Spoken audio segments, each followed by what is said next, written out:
let me tell you about Jamie Davis. The first time I met her, the ball of energy that she brings in this tiny little capsule of a body is incredible. Then you hear her whole journey and you don't want to tune out. So today's guest is Jamie Davis. Rather than me kind of tell you a little bit about Jamie, one, welcome. Thanks for making the time. Thank you so much for this. I'm So, so excited. yeah. So tell everyone, for people who are meeting you for the first time, tell them about who Jamie Davis is. Oh my goodness. So Jamie Dolores Sand Davis, really country, right? Really country, named after both my grandmas. I will tell you, I've always have been just very, very focused. I was even as a little girl, I always knew that there was so much out there in the world. And it's like, how much can you get done, Jamie, in your lifetime? Mm, So even yeah. when I was little, I was like, okay, Jamie, you're gonna do this, you're gonna do this, you're gonna do this, and this is how you get there, right? Yeah. So I will tell you, I've always really been focused on growth, development, learning, family, and church. So I grew up in church. My dad's a deacon. And so, my mom was in the choir. And so I literally spent so much time in church. And then it's funny because when I was in church, so my little sister, we were 11 years apart. So I Okay. remember being 11. My mom was, had just had my sister. She's back at the choir. My dad is a deacon, doing deacon service, and I'm holding my sister in church. And I remember, people always being like, oh, you're such a good daughter. And I remember being like, this little girl can go to children's church so I can pay attention in church. Like, I'm trying to get this word, right? Uh, Yeah. so I've always just been very, very big on leaning into, just not just religion, but my Right. spirituality, right? And my Yeah. relationship with God has always been very, very important. Even as a little girl, like I remember like literally holding my sister, waiting for my mom to come down, and then being like, okay, now I can really pay attention. Because, like I just Yeah. always remember being like, I need to make sure I have a relationship with God. So I'm really focused on giving back my relationships, my relationship with God, and just being a better person. And what does that look like? So those have always been like a thing for Jamie Davis. Yeah. Yeah. I appreciate that you said, and what do those look like, right? It's one Yeah. thing for people to say, I want to do this, I want this thing, it's a totally different thing to actually go do the things. Yeah, to Yes. go do the things. You have to. Because you mentioned so much about church, Yes. how do you think that relationship for you Mhm. has kind of played out or had an impact in your life? So I will tell you, my relationship with Christ has been so interesting because I will tell you, I have been wavering sometimes in my faith. Like I have faith Sure. with him, but my trust. So that's the difference, Oh, right? that's good. I'm Yeah. like, I'm like, Lord, when is it gonna happen? And so for so long, because I knew I want to do this, this, this, and this, in my mind, you do this, then you do this, then you can go there, then you do this. And so I was pretty much, you go to school, Jamie, you go get the degree, you do this, you do that, you get this degree, you get this degree, right? And that's what I did. When I went to college, it was boom, boom, boom. My Yeah. my undergrad degree, my master's degree, my law degree. I was very big on my education, and this is gonna happen, and I'm gonna get a great job. And I remember one day being like, okay, Lord, I'm in this job, but I don't like it. And you Mm, promised me, right? You promised me a couple of things. We've been talking, Lord, we've been talking. And so yeah. I've really had to say, Jamie, when God closes doors, is to truly protect you. For a long time, I would get very distraught when doors would close because I'm like, but Lord, I work so hard and you know Right. what I'm doing and I'm doing this. And so I've had to really focus on trusting in the timing. It's not my timing. It's Yeah. his. And so that has been something I've had to really work through in my relationship with the Lord because I was always just like, okay, I'm a good girl. I did this, Lord. I did that. I worked hard. What's going on? And so I will tell you that has been the biggest piece is you just have to let go and let God. And I will Yeah. tell you the past year, and I know this is the past year, I have finally have let go and let God, and He has just been doors have been opening, things have been changing and moving because I finally realized it's not me anymore. Yeah. I think that's the thing. Yes, I can grow up in church, but sometimes you feel like you have to do the work. Yes, you do the work, but you also have to really trust and believe that Yeah. everything that you're going through is for a true reason and not just a door closing. And you have to be okay with that and then pivot. I think so many times growing up, I would get sad instead of pivoting and realizing, okay, this was not for me, right? Right. Let's continue to learn. Let's continue to grow. So I think that has been a blessing, of just evolving. Right. I turned 40, so that might be a part of it too. Right. But just really letting go of my own assumptions or what I think, and really Yeah. God do what He does, which is he's awesome. Well, so let go, let God. I mean, that's a pretty great mantra. You Yeah. mentioned you were doing a thing, right, Yeah. professionally Yes. that you studied and actually had been planning for decades, let's be honest, right? Because Correct. My from whole life. being a girl going Yeah. forward, Yeah. and tell us what it was that you were doing Yes. and about the moment that you had that awareness that, you know what, it's actually not the thing I It's, really I mean, want to yeah. be doing. I will tell you, right? So knew I always wanted to either be a doctor or a lawyer, just being very Mhm. honest, right? So I remember even in high school, I was in this program, I think it was called HOSA, Health Occupational Student of America, I think. Yeah. Okay. And I, always wanted to be an OBGYN, always. So was in that program, was seeing babies being delivered. I went to the University of Florida for undergrad, and the summer before my freshman year, I started. I took like the most basic math class, and when I say I struggled, it was like I was like, "What is going on?" And I realized that summer, I said, "Okay, this is not going to work. If I'm struggling with this basic math in college, I won't be able to be. I won't, like, in my mind. I was like, okay, let's pivot, right? So I was like, okay, what else can you do, Jamie? I was like, what are you good at? And I was like, okay, let's just go to law school. But forever, the goal was to be a doctor. Forever, Medicine. I've always Yeah. wanted to help people. Um, and so then all of my 4 years of undergrad was focused on going to law school. Me immediately going and getting my master's in business was focused on being the best business attorney. So everything I did was now based upon being an attorney. So I'm Yeah. working for some of the major corporations, right? So I lived in Bentonville. I worked for Walmart Stores Incorporated. I lived in Kansas City. I worked for AMC Theaters as a real estate attorney. I worked Yeah. for some other, small companies doing franchise law. And the whole time I'm like, okay, there has to be something out there better. This is not it. I'm doing the work, but this is not it. You know how you have a feeling and it's just like it just never goes away. Yeah. And everyone around you is doing the same thing. Like all my friends are either doctors or lawyers. That's pretty much all, right? Or everyone is either or engineer, right? Um, I didn't really have a lot of entrepreneur friends. I didn't really think that even was an option, right? Just because we just all went to school, we all followed our parents' orders of going to college. You picked the Yeah. career, you finished college, and then you went out and got a corporate job. But I will tell you, my last role, I was in a small franchise role. I remember thinking, I won't be able to do this. And I remember thinking, you really need to figure something out because you keep going to these companies and you have a great career, but you're Right. not being fulfilled, Yeah. right? You're not being fulfilled. And life is too short to not be fulfilled. Yeah. Now Yeah. you mentioned not being aware that being an entrepreneur, right? Right. It was even an option. Hmm. Tell us a little bit about how that kind of became that awareness came to you. Yeah. Yeah. So I'll go back. So during COVID, um, I remember I took vacation. Mhm. I went to Las Vegas during COVID. I know, make it make sense. Um, and I went to a couple concerts. I went to see Bruno Mars on Friday, and then like Saturday, I went to see Usher right in concert. Okay. And when I got back from Vegas, I'm like, I woke up and I said, "Oh no." Now I wore my mask and I did everything right, but I still went. I'm just gonna be honest, right? I went because I was like, I, and this is You're why like, look, you're like, I was responsibly vacationing during COVID. yeah, I was responsibly kind of right, right. So I go, and I did. I had my mask on. I tried to stay Yeah. away, but it's a concert. But anyway, Yeah. so You're like, come on. I mean, I could get Bruno Mars and Usher.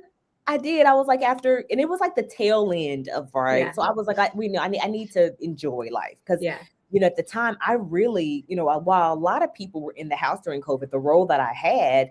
I was doing audits. I was in stores. So I did not ever really get that time of being in the house and hunker down. Like I was Oh, pretty yeah. much an essential person in the role that I had. So just making sure that from a compliance and legal standpoint, things were still being done right. Right. So Sure. um, I woke up that morning and I was sick. it was like the worst feeling. And I remember being like, dang it, I got COVID.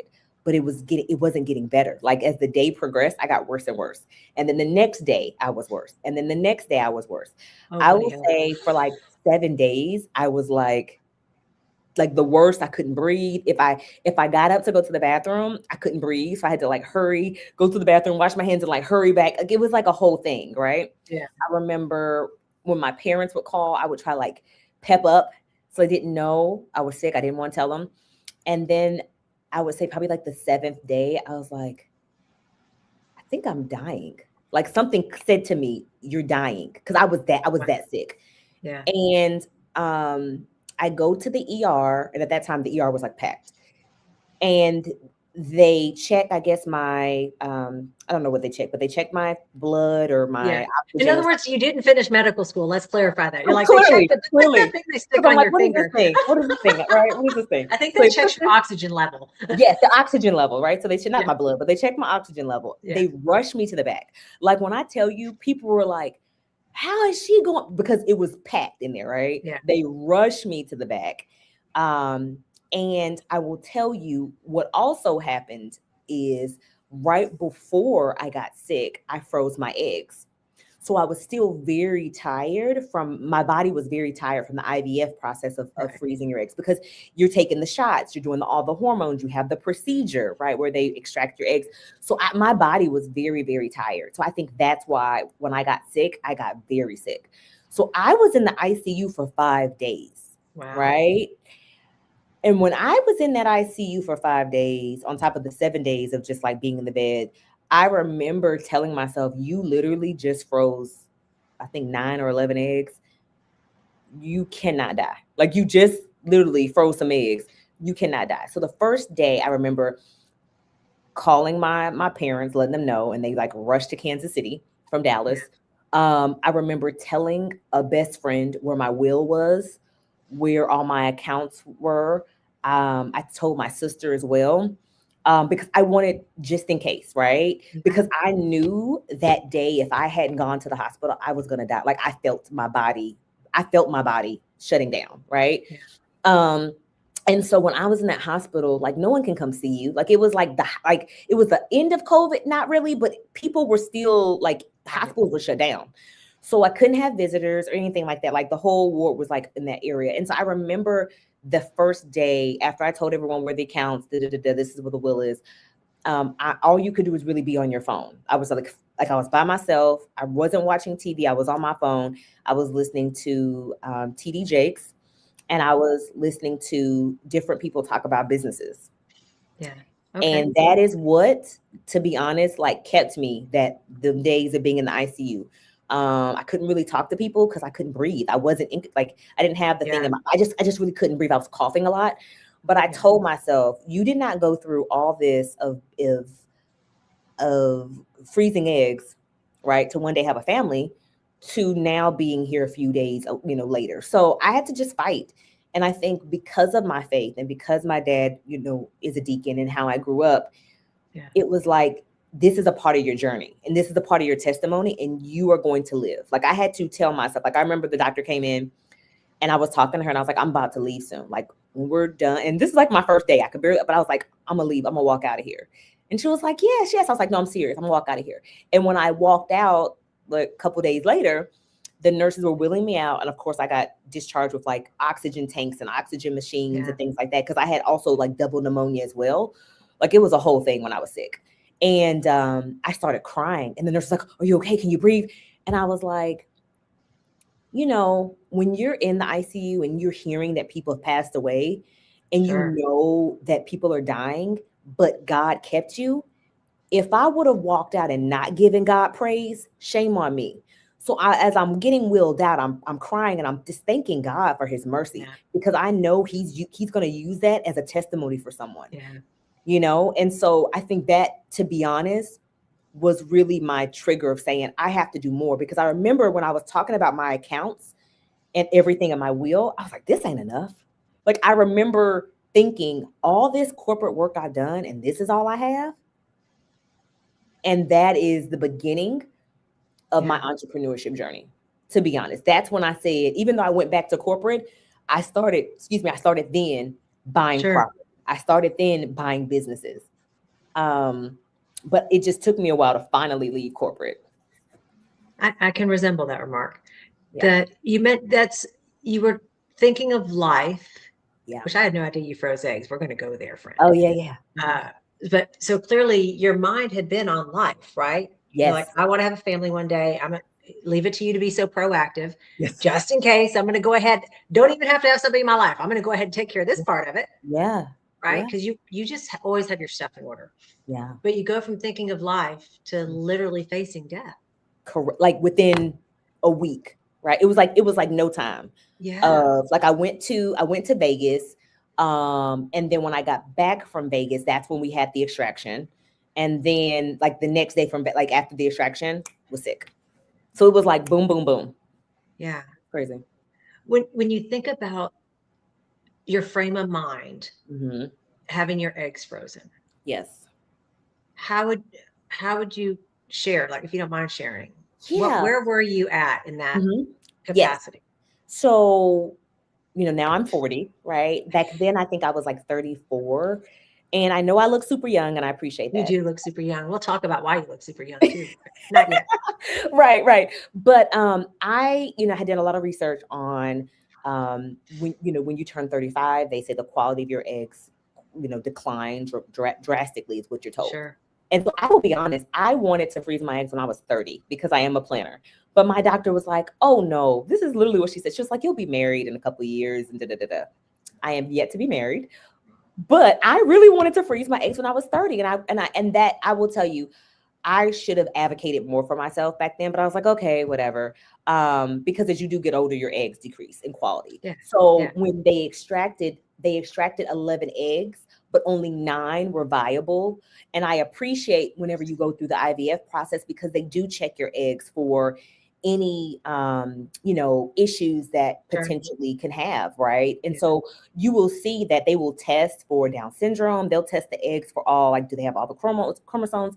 They check all of that. And so through the 11 eggs, only 9 that are frozen right now in the refrigerator just down the Yeah. street, right? Uh, She's like, I can go get them.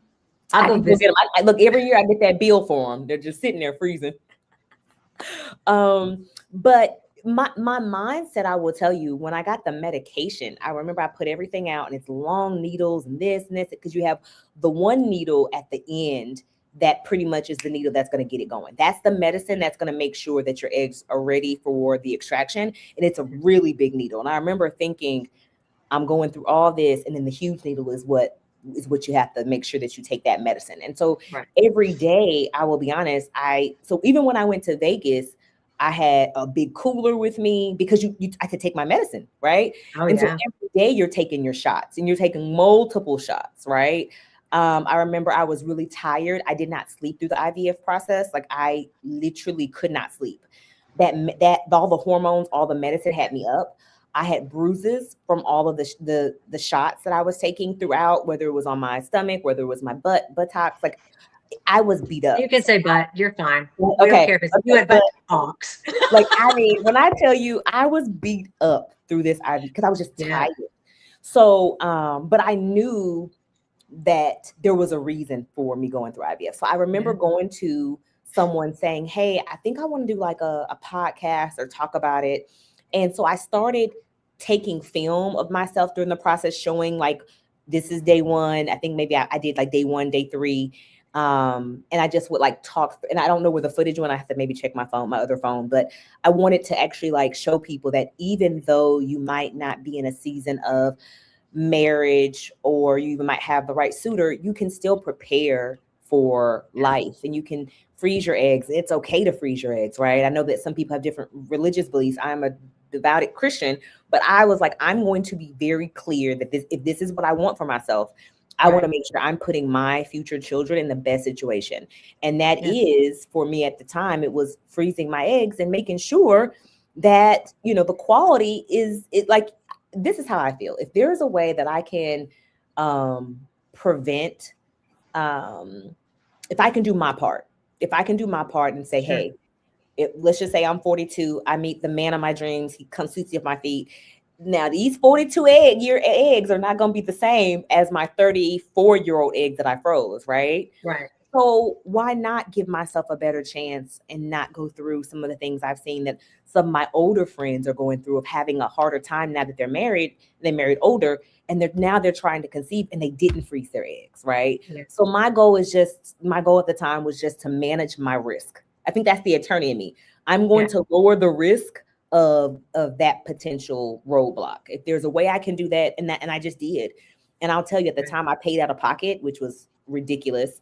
And I remember talking to the CEO of my company at the time randomly. And I was just like, we need to include this in the insurance. Yeah. Yeah. And then the next year it was, right? And so it's important for me, because I know at that, for me, I did not want to wait. We were already dealing with COVID. Once you Right. hit 35, they say that's when the magic declines. So I was like, I got to do it right now. And I think that's just a part of me being a planner.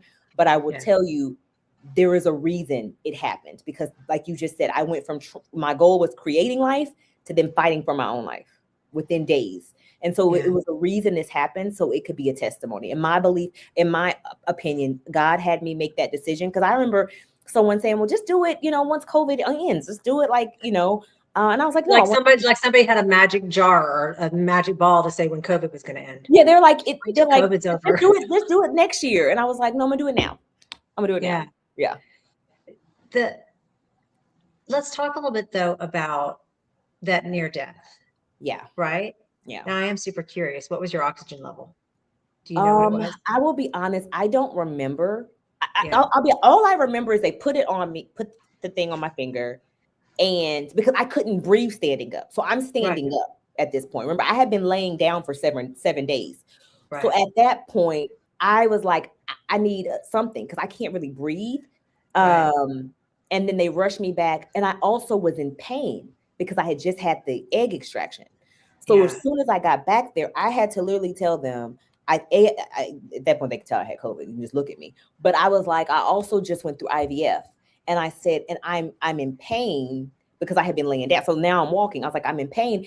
And so it was just like, I'm trying to tell them, can I get some medicine? I was like, I still have to keep my antibiotics, because they give you some medicine after you have an IVF extraction, your egg extraction. So I was like, I still need this, but I need you to help me with my COVID. And when I tell you, they were like, just calm down, because I wanted them to understand where I was Right. in that process too, because I was still Sure. in pain. So it was a whole thing. And then of course I'm like, can't breathe. So I know that doctor and they had an intern there as well. They were looking at me like, what is going on? Yeah. Yeah. Well, now you live in Texas. Did you grow up in Texas? I did. So I grew up in Arlington, Texas. My mother is a retired educator, and my dad is a Desert Storm veteran, and he worked for the government for years. So he actually worked out in Fort Worth printing money. So it was funny because the Bureau of Engraving and Printing is out there. So it's funny because, everyone would talk about growing up, but their parents, I'm like, oh yeah, my dad he makes money.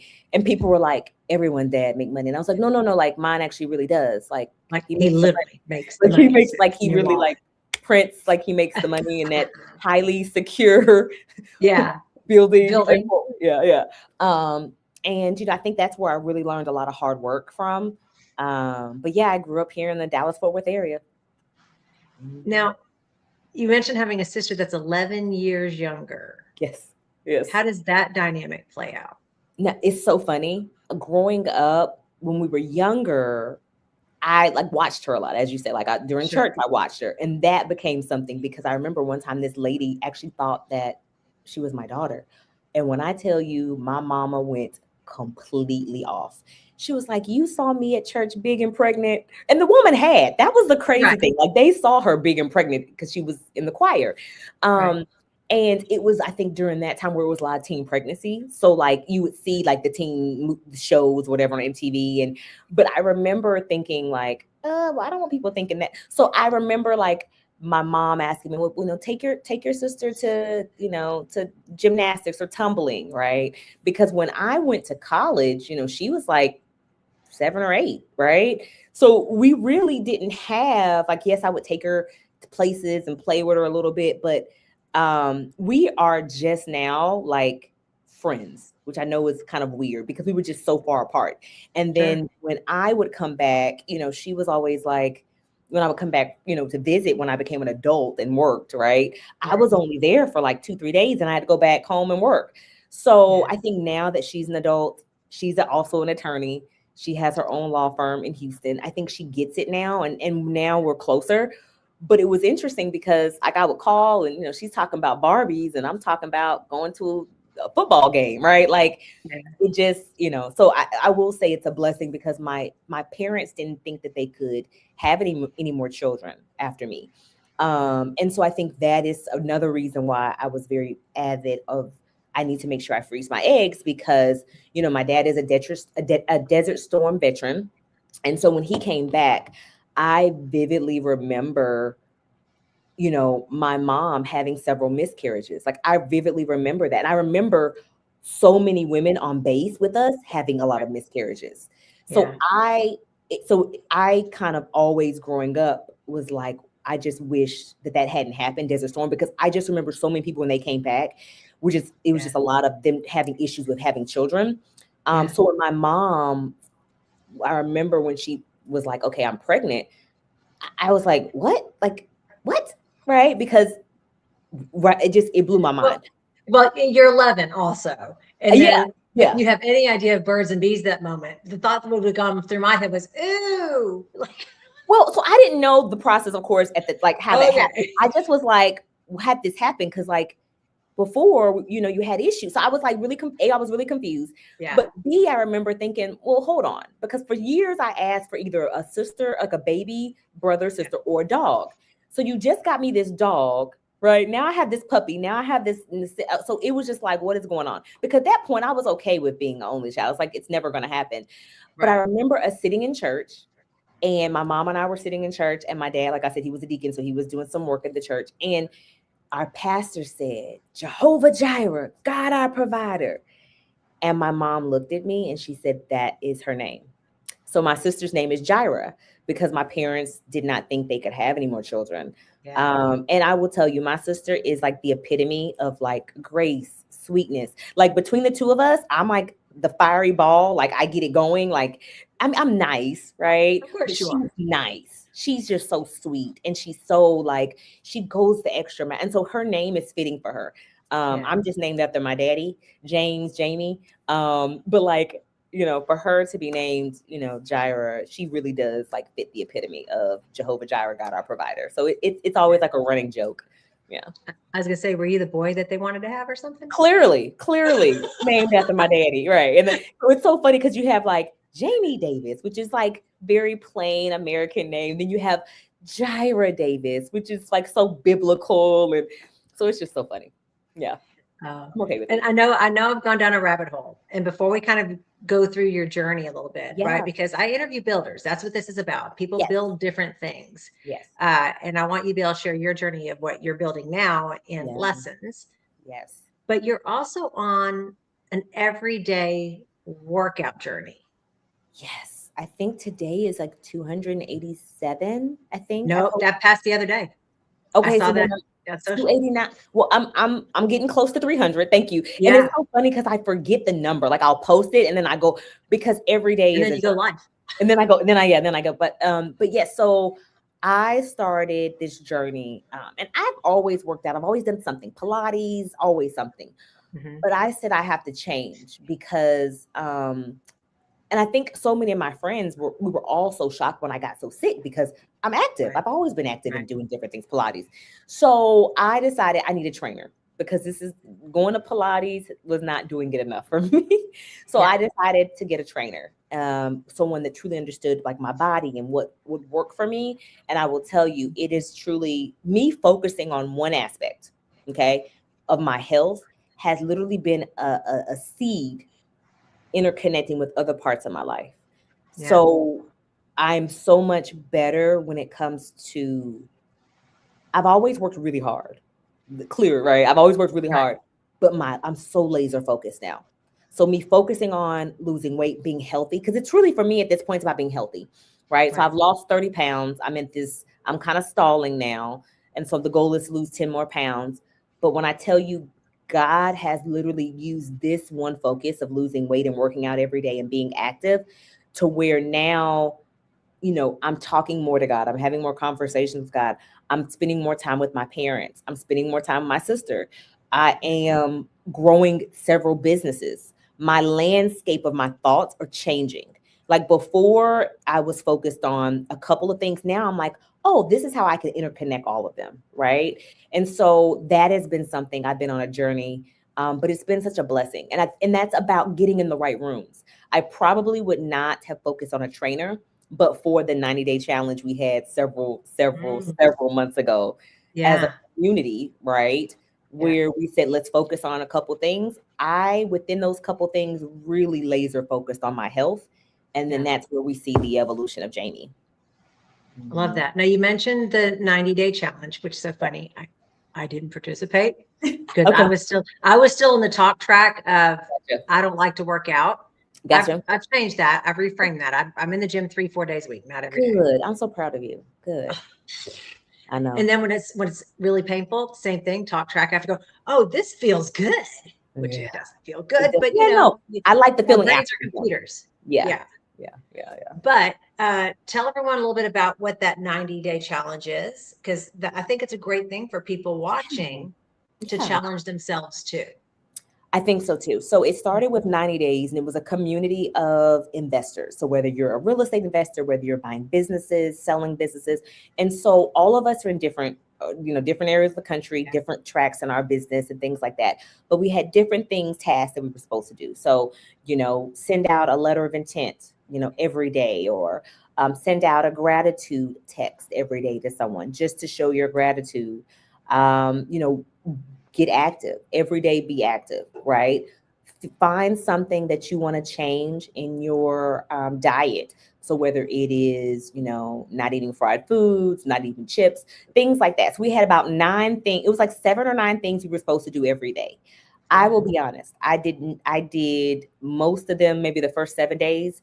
I remember vividly saying, focusing on one thing. I couldn't do everything because it was just a lot.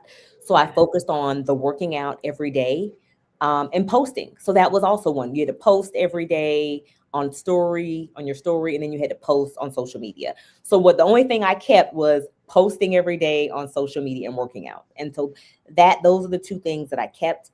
And I'm so glad I did. But because people are on this journey with me, I have people that are saying, Jamie, I've lost 10 pounds because I see you every day. I had people telling me I wasn't going to work out, but when you posted and at the gym, I'm going to. So it's been inspiring because I just kept on with it, right? I didn't stop at 90 days. I continued to work out every day. I will tell you, I've traveled to Ghana, and I got up at like 2 a.m., went to the gym, came home, showered, put on my clothes, went to the airport, flew out because I didn't know when I would get a chance to work out. I've been very dedicated. Like even when I got to Ghana, I like worked out at the airport, like in the. I was like, let me just do a couple things because I was like, I'm not sure where I am, and my friends were like laughing at me, but I posted it because I wanted people to know like I'm very dedicated to this, and I know it's not just me. I know that other people are watching this journey and Yeah. it's bigger than just working out. Like I talk about life, I talk about health, I talk about, the ups and downs. Like when I post and I'm at the gym, my goal is to inspire someone that might be going through something, right? And we talk about everything. Like people ask me everything from um, where do I get my workout outfits to, they'll ask me, hey, I need an attorney. Like after they watch my video, they're like, hey, do you know an attorney in Pennsylvania? So I get like all types of messages based upon, me posting every day the workout. Yeah. Yeah. Well, I will say, and it's kind of just for everybody watching. What I realized for myself, if I'm just going to the gym to work out myself, I don't Yeah. do it. I don't, Yeah. because Yeah. we'll let ourselves down as Yes. All the humans, time. right? Yep. Mm-hmm. I went to a Pilates class Mm-hmm. because my parents are older in age. I mean, my mother had me at 32, Okay. and their their core, like Yeah. this, their strength Mm-hmm. isn't there. And I was Mm-hmm. like, that's not going to be me. Yeah. That's not going to be me. So I Yeah. took a Pilates class, Yeah. which is, an intense 45 minutes. It's intense. Yeah. And I realized it's like, that's it. I've got to Yep. do group classes. So if I do group classes, Mm-hmm. I will show up. Yeah. And so I do. Have you ever heard of body pump? No. Oh, it's such a good workout, but boy, is it intense. Okay, I'm gonna look It's them up. 55 minutes Okay. with weights. So it's bars, weights, loose weights, bench, and it's a group class, right? But you work every major body. So you're Mhm. doing back, clearly you're doing a lot of legs and stuff, Right, right, right? right. Shoulders, but you do all core, all of them in 55 minutes. Mm, Like you don't stop. The mm. only minute you get a moment of breath to switch out the amount of weights on your The bar. weight, and then you're back at it. Okay. And then you're right Okay. back at it. All right. Okay. So this is what I'm gonna say. I one of these days, like in the next like 3 months, I'm giving myself 3 months. I'm gonna come with you to this class. And then the Okay. reason I'm giving myself 3 months is because I'm traveling a lot, and I know both of our Yeah. schedules are crazy. But Yeah. I want to try this with you. I love that. I do. I want to Now try it. people know we live close to each other too, Now they right? know. Yeah. Now they know we Yeah. live. All good. Now, granted, it's at 5:30 in the morning. I got you. You got it? All right. Yeah, I'm because one of those sometimes people I that work out at like to five knock it out. fifteen. Sometimes I do 6:15. So it just depends. AM. Today I did not. Today I worked at like 9, but yeah. Or no, Well, 8. Yeah. yeah, but AM, right? Yes, AM. I always work out in the morning. I don't do well at night. I don't do Yeah. well working out at night. Yeah. What has you do it in the morning? This is a little bit of a curiosity question. My husband's a 6 day a week gym person Okay. and he works out at night. And I Mhm. just with my NLP brain, I noticed a pattern as to why people do it at certain times of the day. Mm. So I'm curious. So for me, it's harder for me. So I'm still gonna work out, Right. but it's just harder. Like it's like, and the whole day I'm thinking about it. I'm dreading it. I can't think about it all day. I have so many other things to do that for me to be Yeah. like, I got to work out at 7 p.m. No, I got to stay. I got other things to do. So for Yeah. me, if I can just get up early, get it out the way, and then I have my whole day to do other stuff. Like I feel more productive when I work out early. So that's kind of the thing for me, rather than, especially because I work out every day. Yeah. It's just like a gnawing. Okay, in 3 hours you're gonna work out. Compared to I wake up, thank God for waking me up, and then like get ready, hit the and then I'm at the gym. Compared to I go all day and it's just like there, or it's on my calendar, so I'm like looking, I'm like, so I know. Verbatim. That I, is what I have, the dotted lines I've put together is that most people, nothing's ever all inclusive, right? But right. most people who work out in the morning do it in the morning because they want to tackle it. They want to get it accomplished, right? Checklist. To start their day, similar Yeah. to making your bed, that whole famous Oh making yeah. your bed speech, right? Mhm. The people who work out at the end of the day Mhm. want to leave it all at the gym. So whatever they worked on that day, whatever stress they might have been carrying, whatever the thing is, Okay. they take that to the gym and then they leave it at the gym so they Okay. can go home and have a clear mind. And then get ready for the next day. Right. Okay. So when you visit with people, ask them, you'll be like, so when you work out, morning, Mhm. evening, why? It's just Okay. interesting, That right? makes sense. Yeah. Yeah. That's a good Yeah. one. I never thought. I just was like, for me, but yeah, you're right. I am big on checklist, as you can tell, doing this to this to this. So it does Yeah. work better for my personality, because you're right. I'm like, okay, done with it for the day. Now tackle Gonna everything else. make for a great day. That's Yeah. done. That's done. Yeah. That's Yeah. done. Right. When you start checking. Okay. Let's get into your Yes. background a little bit. Yes. Uh, what did working inside Fortune 500 companies teach you that still helps you today? For people who kind of just tuned in, clearly Mhm. you were an attorney on Yes. staff for Yes. Walmart. Yes. It's the only reason somebody would live in Bentonville, Arkansas. No offense, people in Bentonville. Beautiful state. Yeah. And Yeah. then AMC Theaters, both major organizations. Correct. Correct. So I will tell you, working for companies that are number one in their industry, Yeah. it teaches you that time is of the essence, right? So when I was at Walmart, I will be honest with you, anytime there was a shooting, people at Walmart were like, was the gun sold at Walmart? Like it was always all hands on deck. Interesting. Okay. Because, like, these are things that you Yeah. wouldn't think about, but these are things Right. that if you're at a major corporation, and especially if that is in your space, that's Right. the first thing. So we'd be like, all hands on deck. Was the gun bought at Walmart? Da, da, da, da, da, da, da. Like, right, it would be all hands on deck. If they're during COVID, it was all hands on deck. I will tell you, I did not know something was coming down, like COVID, I knew something because it was a lot of different meetings. It was a lot of meetings that vice presidents were having, and I wasn't a vice president or anything, but and I'm like, hold on, what's going on? Something's going on. It's a lot of movement. It's a lot of, so a lot of times when you're in these major corporations, they know about things going on in our country before the rest of the world, right? That's interesting. The leadership at Walmart were already meeting with the president, right?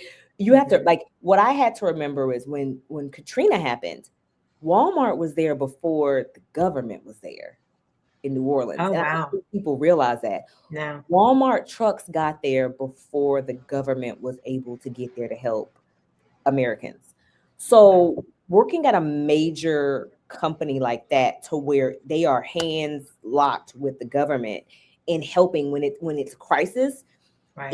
it you're never off. Like, I remember when the stores were open for Thanksgiving and for Christmas, like I was still checking my phone. Are we good? Is everything okay?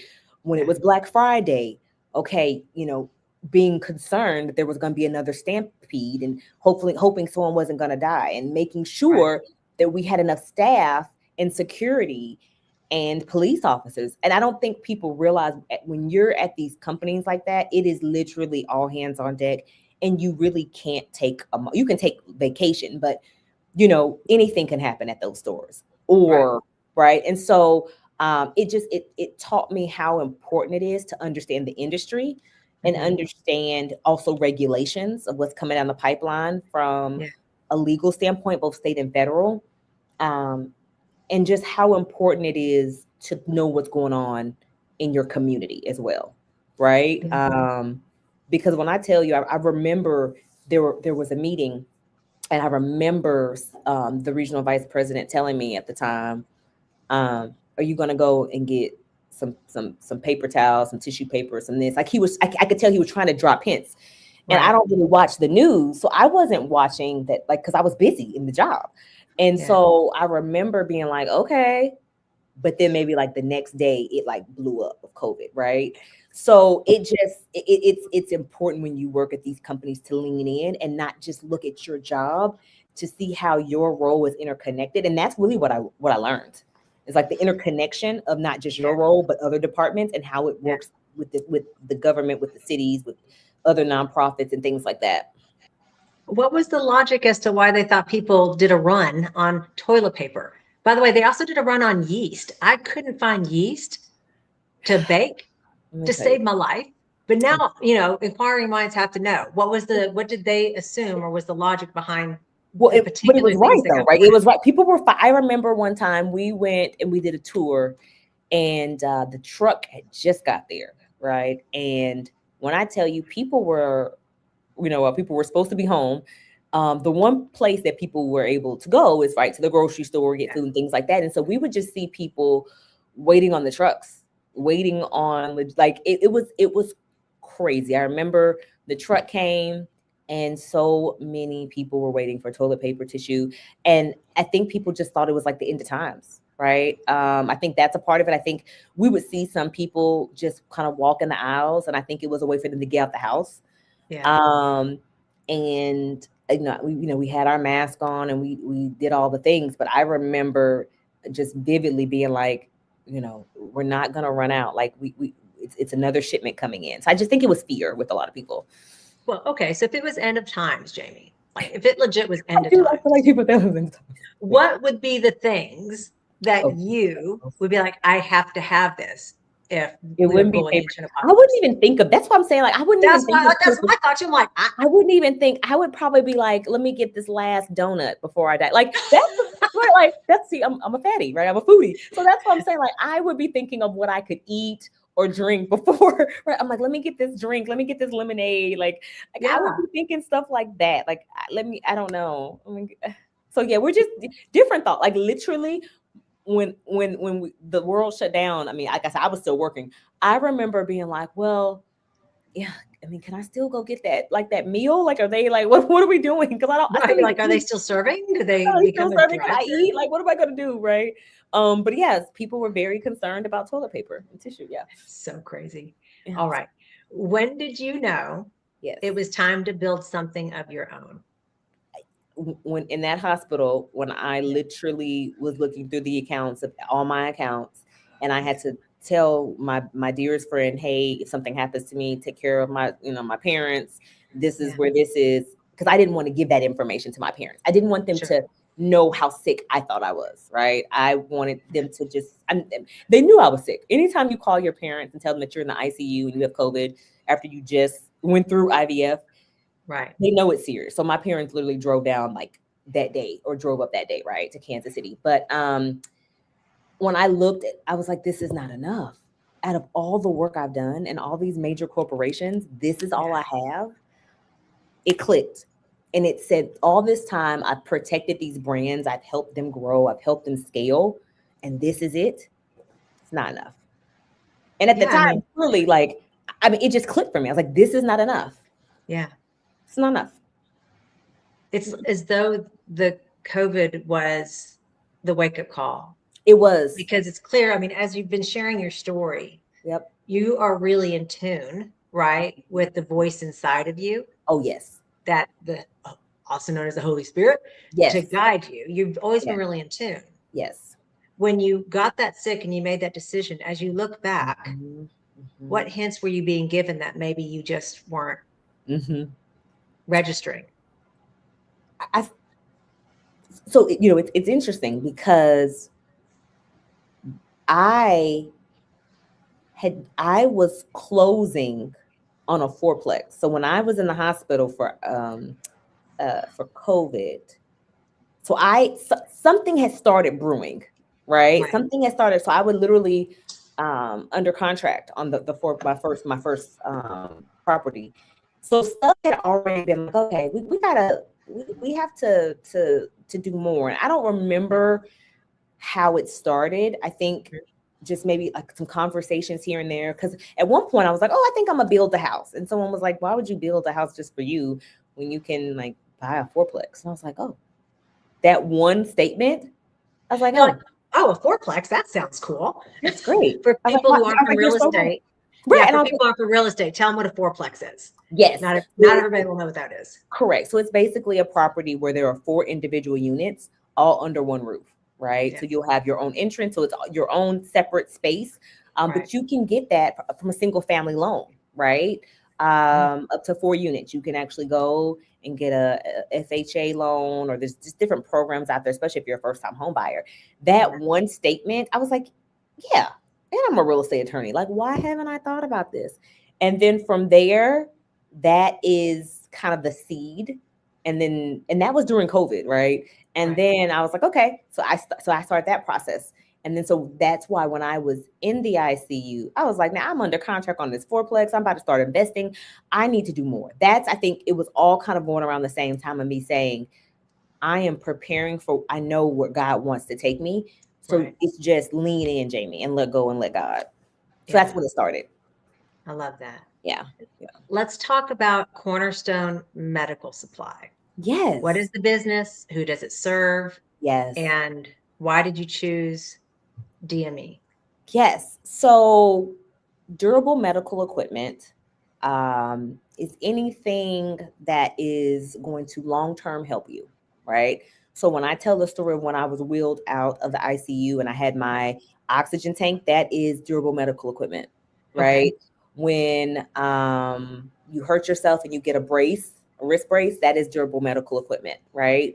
So I was really in a place of like, how can I help more people? Someone reached out to me and was telling me that they got into durable medical equipment, and I was like, let me look into that. How can I'm always looking into other ventures, how to grow, how to scale, what else is out there that is truly resistant, Yeah. because I think it's really important. You want to help the community. If you want to start another business, but make sure that there's different strategies. So when I think about the healthcare industry, that is a industry that is truly resistant. No matter what happens in life, there's always going to be a need for healthcare, Yeah. right? It doesn't matter if the stock market crashes, there's always going to be a need for healthcare. It doesn't Right. matter what we had with COVID, it was definitely a need for healthcare, right? So, and the same is with real estate, right? And so I always look at industries where there's always going to be a need, food, right? Mhm. And I was like, yeah, let me see how I can leverage my experience. Well, healthcare, especially durable medical equipment, it's very regulated because, especially if you're doing Medicare or Medicaid, there's a lot of federal regulations. But also, if you are just doing PPOs, which is Blue Cross Blue Shield, Aetna, you still need to understand regulations, rules. You need to understand the contracts and the patients that you're serving.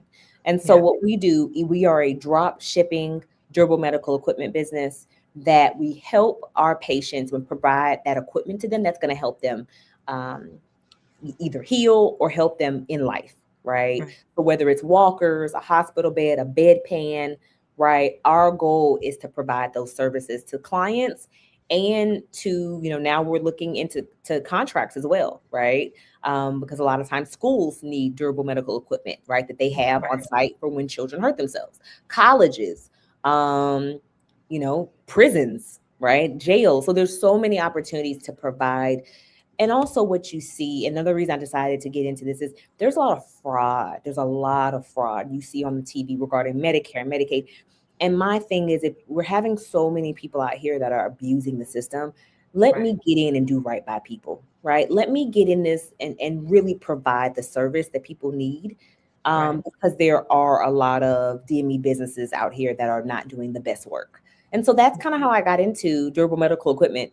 And it was easy once I realized, oh, well, that's what I used when I was being discharged from the hospital. Like when I wanted to walk, they're like, no, no, we're not allowed to let you walk. You have to Right. walk. They did. Yeah. They're wheeling me out in the wheelchair. That is Yeah. durable. Like all of these things that we use and our family uses, and we don't even Yeah. think about it. And I Right. was like, oh, I was like, I can definitely get behind this. And then from there, yeah, for sure. It's interesting how, as a child, you knew you either want to be a doctor or an attorney. Yes. And then when you went to college, Yes. you found that the math wasn't mathing What math? for the medical. Yes. So you took a left and went attorney. Yes. And then when you become an entrepreneur, you go directly connected to health again. Isn't that funny? It's so funny. It's, yeah, How as humans, we have to listen. We have to listen. It's there yeah, for a reason, right? it is. And just It's lean there for a in reason. and lean in. Yeah. Yeah. Now, you also founded the DME Launchpad, where Yes. you help new operators launch their own DME businesses. Yes. What Yes. do new operators need to understand Yeah. before jumping into the DME space? Uh, The first thing is compliance, Okay. right? I think a lot of times people jump in and they're like, oh, I'm just going to do this application. And you have to make sure from a compliance standpoint, your entity is sound. Even Okay. if you're saying, I'm not going to do Medicare, right? So I don't want to deal with the government, you still have contracts, with the PPO, with the insurance. You still have contracts with your vendors. You still have contracts with your clients. So Yeah. the biggest piece is compliance because Mhm. once you get the blueprint right and you are able, like when I say launch pad, to just right once I'm helping my clients and saying, okay, this is how you do it, this is the organization you go to, this right, this is how you set up. I mean, it's DME is not hard. It's just you just need to know the right companies, the right contracts, and so to navigate that is kind of my goal, is to help people navigate, to help people, able to truly help their clients the best way Yeah. possible, but also understand compliance too, because that's a big part.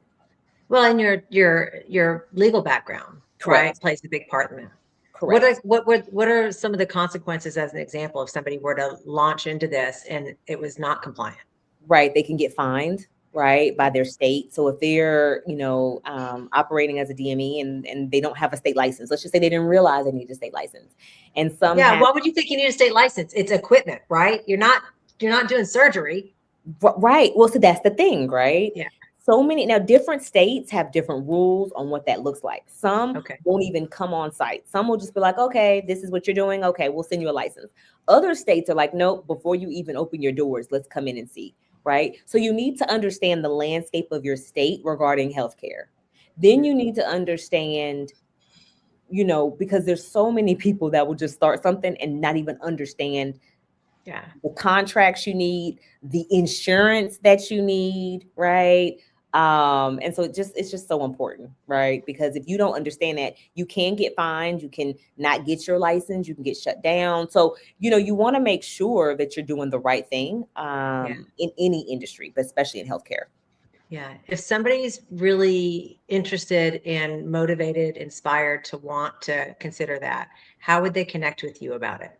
Yes. So there's a couple things. You can actually email me at info@cornerstonedme.com. And they can reach out. Our goal is to help people get set up in DME within 4 months, because it really doesn't take long. You have to find your location. Every durable medical equipment business has to have a physical brick and mortar office. But you don't have to have a retail space, but you actually have to have an office space. So that is something I've seen too, where someone has reached out and they started their Gotta own. work out the garage. Yeah, literally, that she's working out of her house and she just has a Yeah. website. And I'm like, oh, You're like, okay. Well, if your goal is to work with commercial insurance clients or right, Medicare, you are already out of compliance, right? So these are things, right, that, and she wasn't even aware, right? And I right. was like, well, I was like, how have you been managing, right? So Yeah. just, my goal is just to help people understand the risk of not doing it right. I dropped the email address in the comments, and and I keep looking because I'm like, it's cornerstoned me. You cornerstoned me, Jamie, Ah, I love right? it. I Because love it. cornerstone DME. I'm like, Yes, you read things differently. I was like, did I do that that is right? so funny. Yes. I did. So it's info at she cornerstoned me. There you go. You got it. Did you? Cornerstoneme.com. I love that. I love that.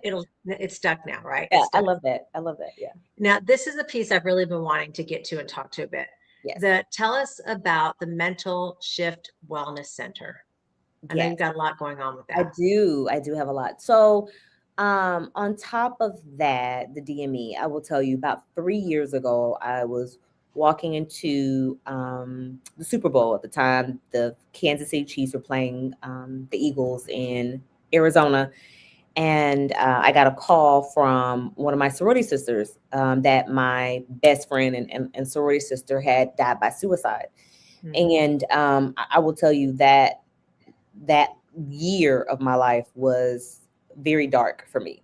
So this was not just a sorority sister, my best friend, but she was, someone that you just meet and you click with. Freshman year of college, we just clicked, and she was close to my family, to my sister. Like, she was another member of my family, Family. right? Yeah.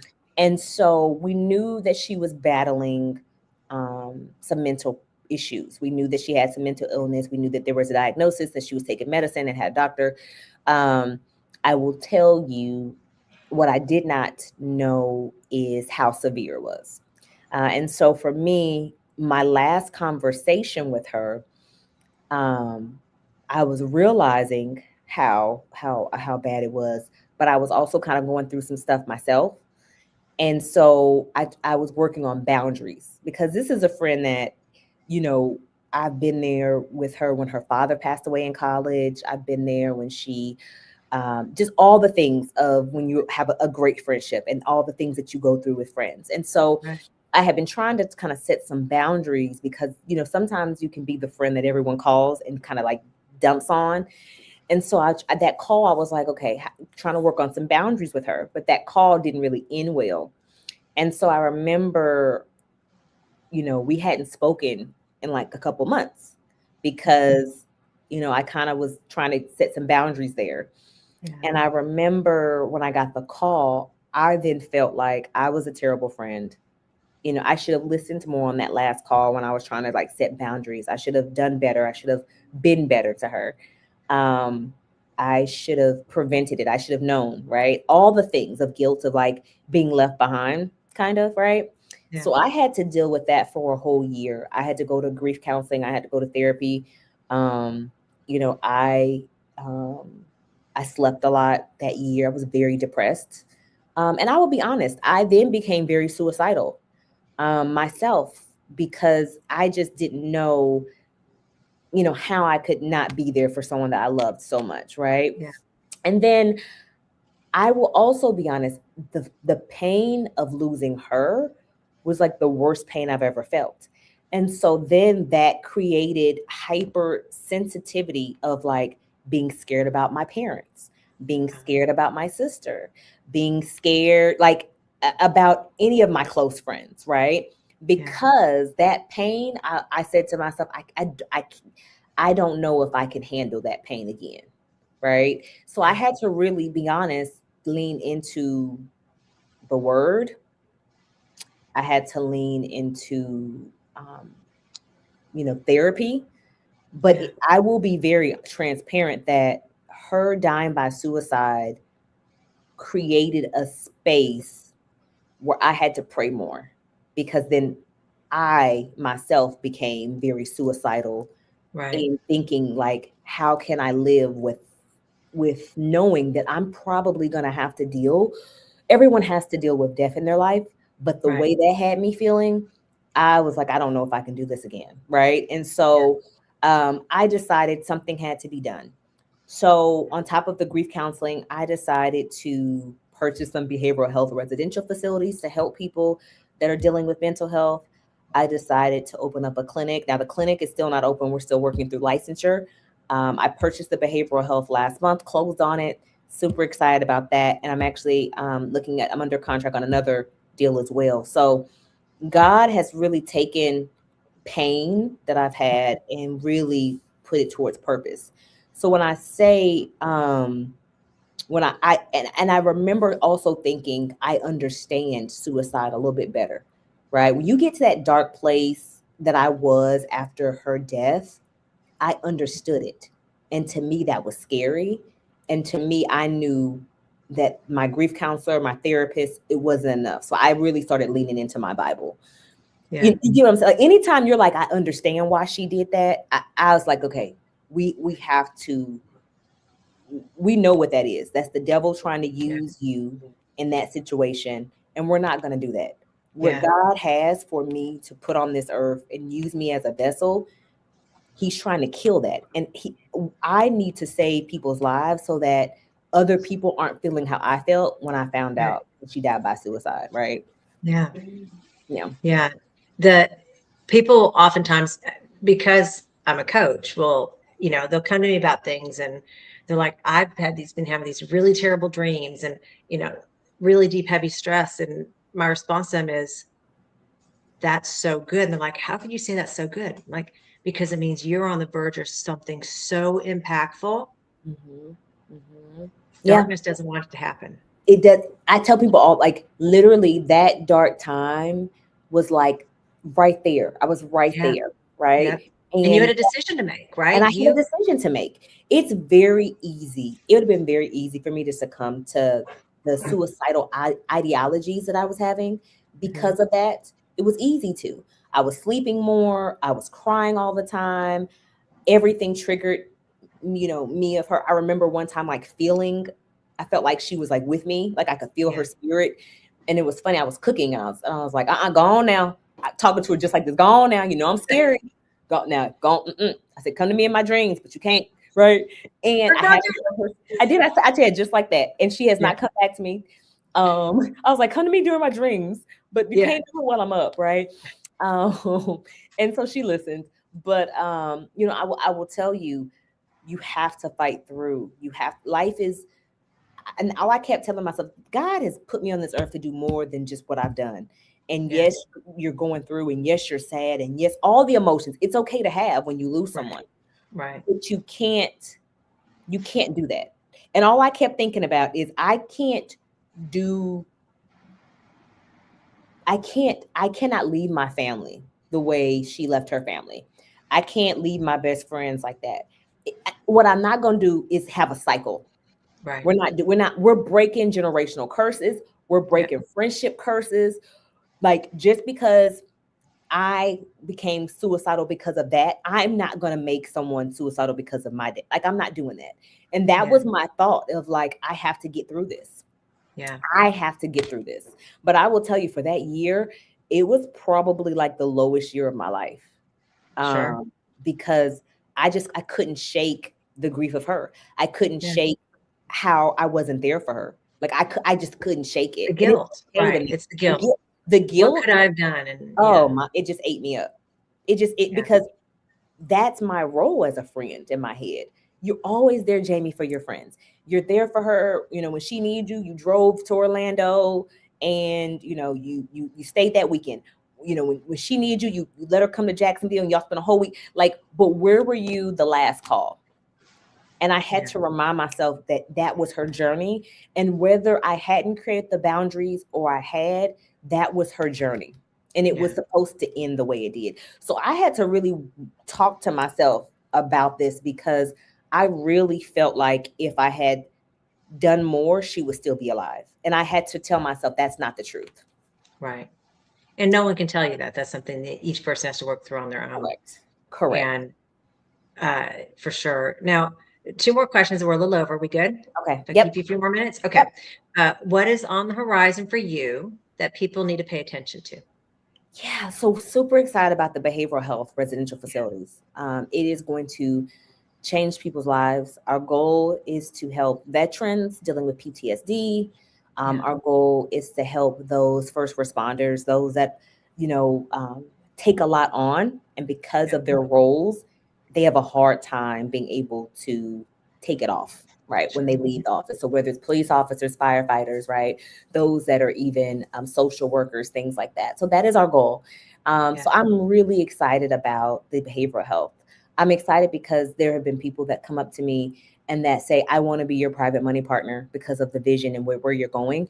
And so Yeah. to see that people are now aligning with that is exciting.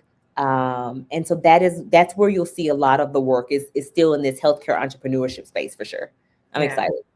Yeah. So, last question for everyone who's watching. When you think about this season of your life and work, what does make it count mean to you? Oh, that's a good one. So make it count is every day at the end of the night, I'm thanking God, I'm in the bed, and I know I gave it my all. So make Yeah. it count to me as I gave it up. Every day, I give it my all. I don't leave a task undone unless it's like something unreasonable. But like my goal is to go to bed every night knowing I loved hard. You know, I apologize hard if I messed up, right? I'm giving it my all, right? And I Yeah. don't ever, and I think that's also a part of, you know, the symptoms of when you do lose someone by suicide. You make Yeah. sure that your relationships, you don't go to bed angry, right? I don't do that anymore, right? i Yeah. don't i don't go to bed angry at someone. I don't go to bed frustrated at someone, especially someone I really love. Yeah. I just make sure I leave it all there, and I apologize, I rectify the situation. So you know, that's something that's really important to me. Well, Jamie, thank you so much. Loved having you on. Yes. And you better keep me posted because you're going to body pump with me. Yes. And my instructor is hilarious. He sings through some of it because he Oh, also sings in his church choir. He is oh, freaking hilarious. okay. So when you come out, I'll be like, oh, look, I brought I'm somebody. excited. I'm All excited. right. Everyone, thank you so much. If you enjoyed this conversation, please make sure to subscribe and follow us. This is not to make money, it's just to serve others. So we appreciate it. Take care, everyone.